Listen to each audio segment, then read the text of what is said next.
This is what I got going on so far. I cut the 2x4s I needed for the front wall, 8.5 feet tall. Now I'm going to space them out. I hear a lot of people say 16 on center, and I think that might confuse some people, so I'll show you what they're talking about. So I got my top plate and my bottom plate. The green obviously is pressure treated stuff.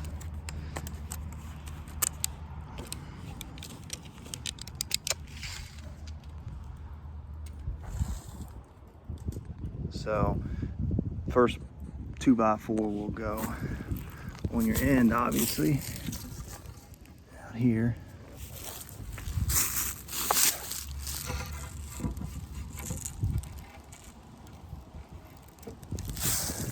Go ahead and nail that in. And the second 2x4 will go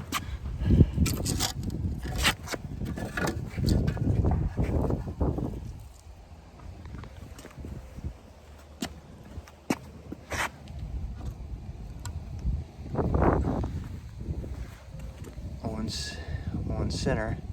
And the reason they do that is when you get down to the third 2x4, your plywood will set and it'll have something to set up against. When you run your 4x8 sheet of plywood or T111, you'll have something to nail onto when you get out in here. And with my door, I'm going to custom make the door. So I measured, got the center of the long board running here, and I wanted to do 30 inches. So I measured 30 inches and started my 2x4s there, and 80 inches tall. So that's about standard width and height for a door. These walls are 9 feet. Back walls 7. We're gonna be right around 7 feet when I get the top plate on. So that'll give us a nice drop, so the water and snow and stuff will slide off. I'm trying to think if I ran into any issues. I mean, it's just pretty cut and dry. You cut 9-foot wall and then 7.5 feet wall. The only thing I'm going to do differently that I haven't seen in other videos is when I put my top plate on, I'm going to run it over here and then notch out, so it'll set in here and give me something to screw into. But I'm going to go ahead and nail this wall up.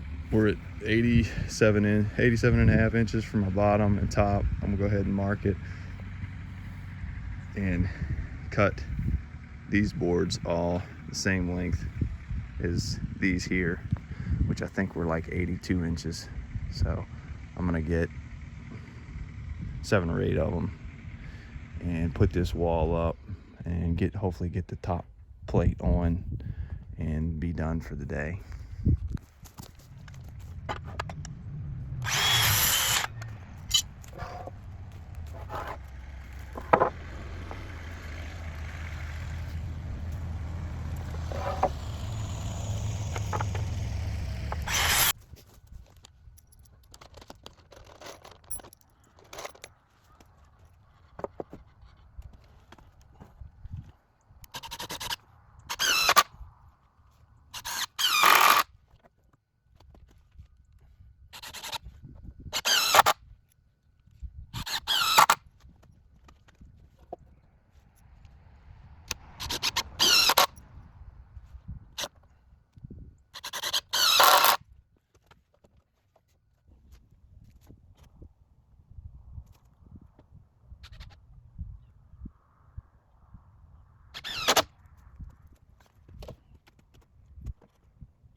All right, now I'm gonna cut this top plate, and I want the top plate set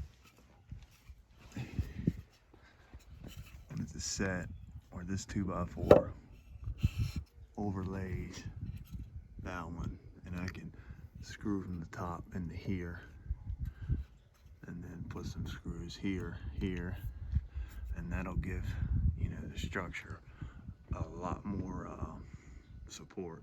So right now it's kind of flimsy.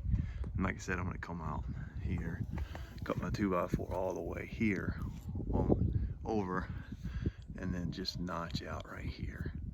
Cut a ½ inch or 1.5 inches out, and that way I can screw this 2x4 into the top plate. And that should, I'll do the same down here. And that should tie everything in. So I'm gonna get that measurement and cut that board and show you what I'm talking about. So I got the measurement of the 2x4 I need to cut out. And when I put it up there, it should just slide right on in.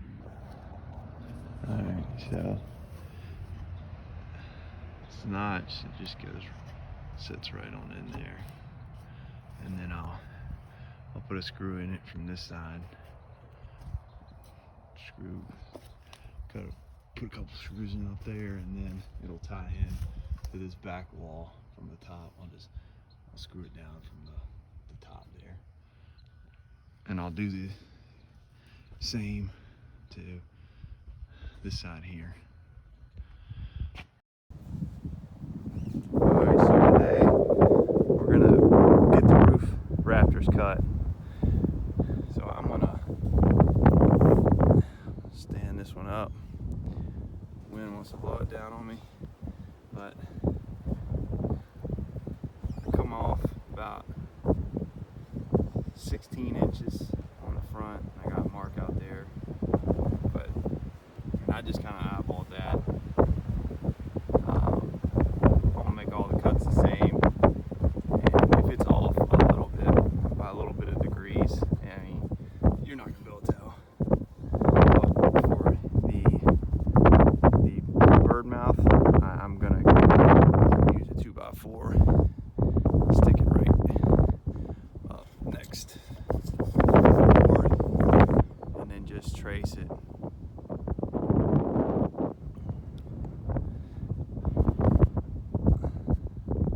Just like so. And then I'll put that in here.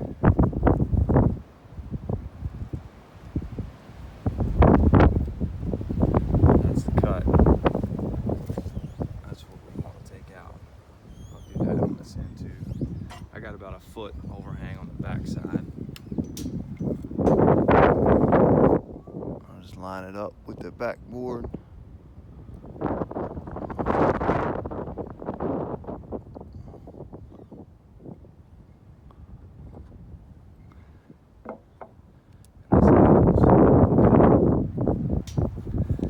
And I'll get this board cut, and this will be my template. And I'll just copy these exact cuts all the way down. So how I made these cuts, I just used my skill saw here, and made the cuts. So now I'll come back in with my multi-tool and go in and cut out what's left. Alright, so as you can tell, it sets on there flush, flat. Saw that in another YouTube video. I thought that was the easiest way to get the angle, but this is why I didn't go too far with the skill saw, because you don't want to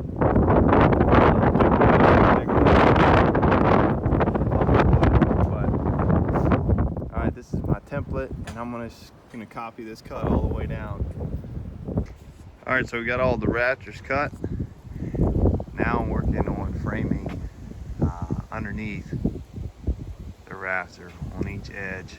We figured out the angle is 11 degrees, so I set the saw at 11 degrees, and I'm cutting the top, just measuring the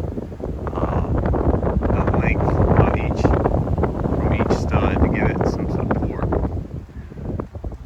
So figuring out your angles is pretty easy. You just I just put my 2x4 up straight and took it around the back of the pin and just marked it, and that'll give you your angle.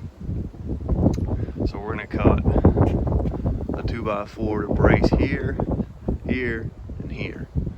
So I need 3 more 11-degree pitch on the top, and then I'll just measure the length here and get those cut. Alright, so once you find out your angle, which mine was 11 degrees, just cut them and try to get, they don't have to be perfect, because they're going to transport the load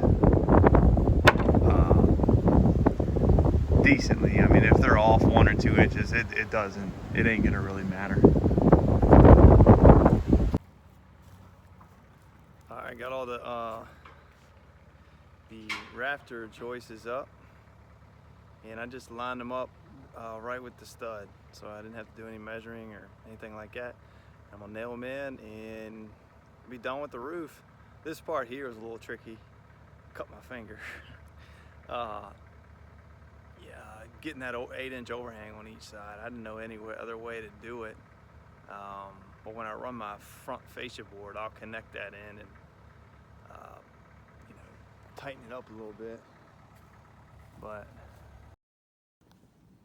all right, so the last thing I got to do is cut this fascia board and nail it into the roof rafters. So I don't have one long enough to go all the way down, so I'm just gonna have to cut another 2x6 and finish off the front. But I want these to tie in this board out here and give it some extra support. But that's it with the framing. That'll be the last thing I have to do. Screw this in and then run on the backside. And that'll wrap up the rest of the framework, and then it's on to finish up the side panels.